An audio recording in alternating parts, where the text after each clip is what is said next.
Today we're getting a dental implant. I've already had the extraction done and a bone graft completed. This is my second implant with them.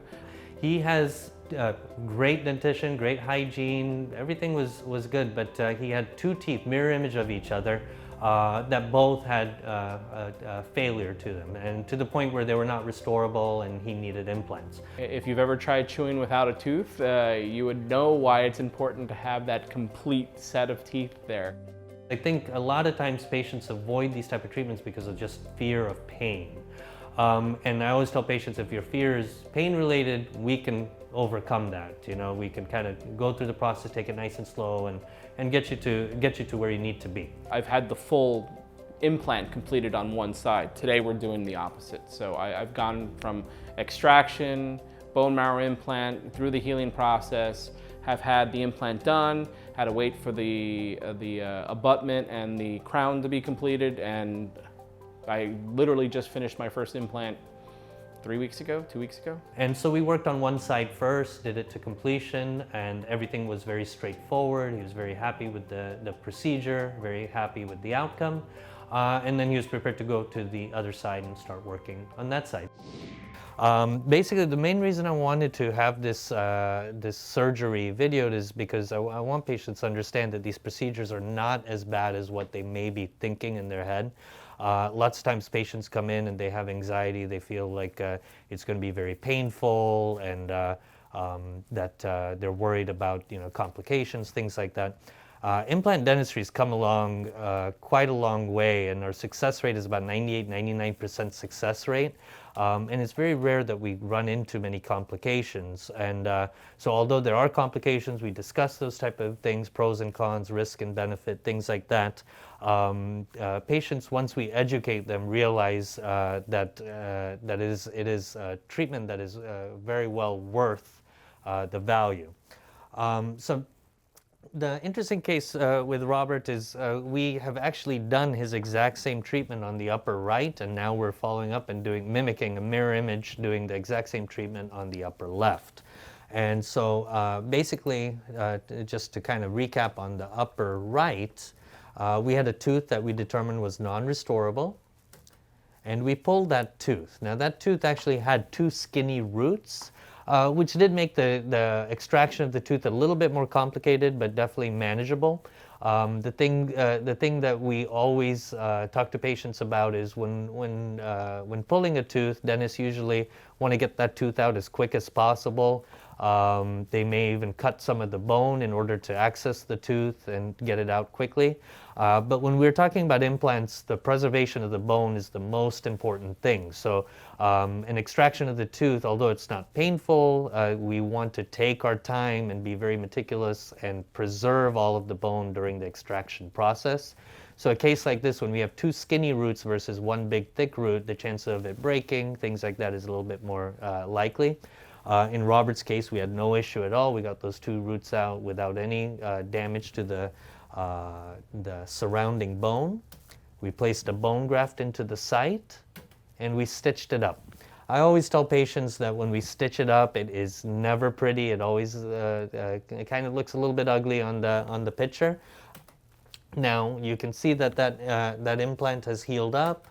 When we take the healing cap off, you can see how nicely the gums have healed around that implant.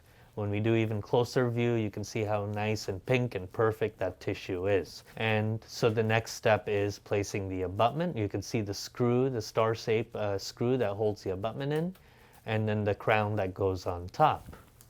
Now, that tooth, if we look on the x-ray, looks like that. So we've basically replaced a tooth with a screw, an implant, an abutment, and a crown, and we didn't have to touch or break or do anything to the adjacent teeth. This is as close to a natural tooth as we can possibly get. Okay, so we're going to go ahead and get started. And so this procedure, from start to finish, usually takes anywhere between 20 minutes, half an hour. This case, I would suspect, will be even less than that, because we have plenty of bone to work with, and we have a very easy patient to work with. That makes it very easy for us. All right. So the first thing we're going to be doing, and go ahead and bring your chin up high like you're looking up, perfect, is doing our initial incision.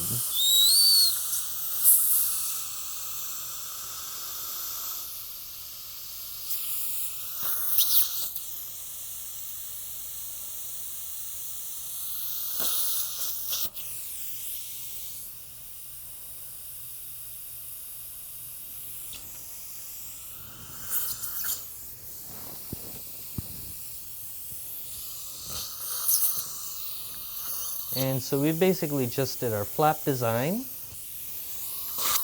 so now we are ready to reflect the tissue. And what we want to do is get a good visualization of the bone.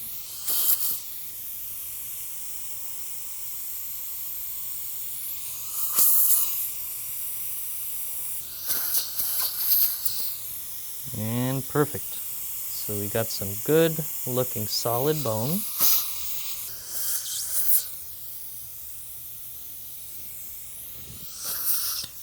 And so that's the bone that the implant will be going into. And we've got good, solid, good quality bone there.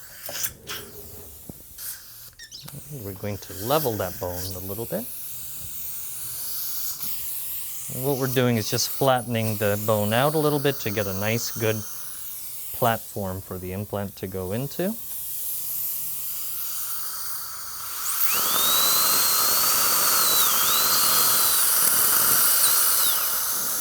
And go ahead and close.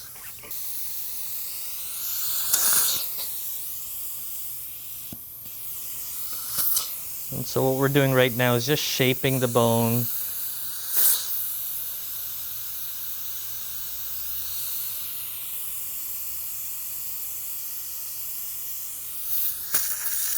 Perfect. And so what we're doing is just doing a small pilot drill. We just kind of go step by step.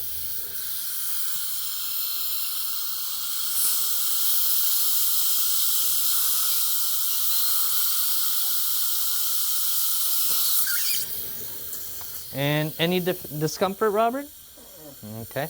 And the nice thing about this procedure is that anytime if the patient wants to close and relax and close and swallow, there's no time where the patient's forced open for long periods of time. There's no rubber dam or anything like that. So the patient has plenty of time to kind of just kind of get comfortable, swallow. So now what we're doing is making sure we stay nicely centered right on that ridge.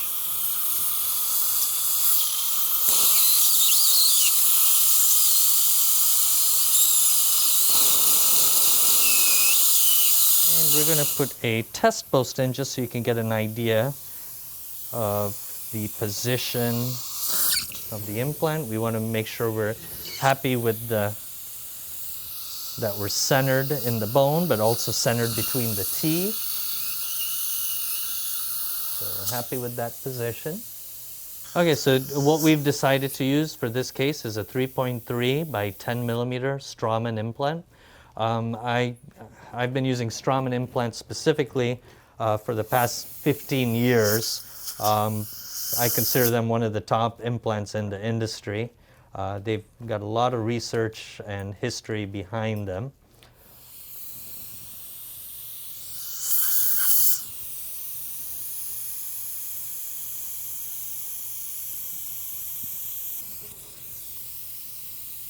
And this is a torque wrench, which helps us bring it into position.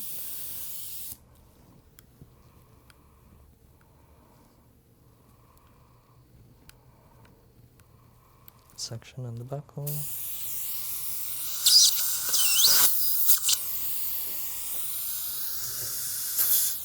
And the implant is in. And you can see I'm tightening it pretty hard and it's not moving. We got good stability around that implant.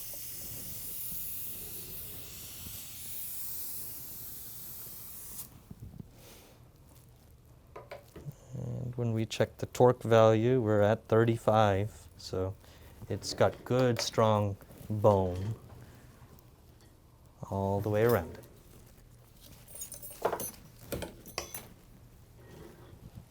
And let's go and rinse one time.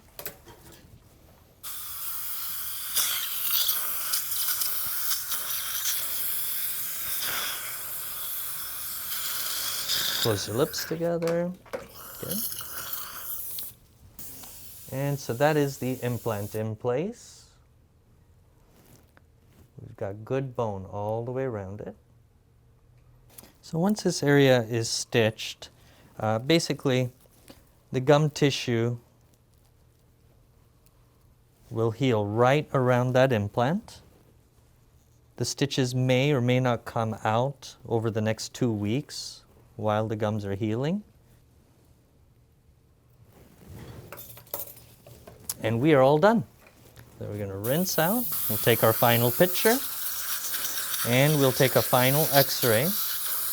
That's the implant right there. And we've got 4 stitches around it. I always tell patients, as ugly as it looks on the day of the surgery, the gums are going to heal very nicely around that implant.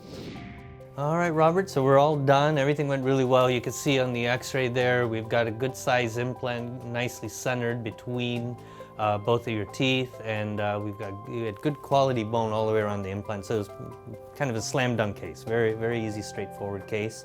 I think you should heal up very quick and easy. Just tell us how your experience was, what was the worst part of the process, and how are you feeling right now? The anesthetic going in is always the worst part. That's, absolutely. Didn't feel a thing after that. Perfect. And how are you feeling right now? Do you feel anything? I feel good. Yep. So what we expect on the surgery is once the numbness is going to, keep you comfortable right now, but as the numbness wears off, there will be some level of soreness.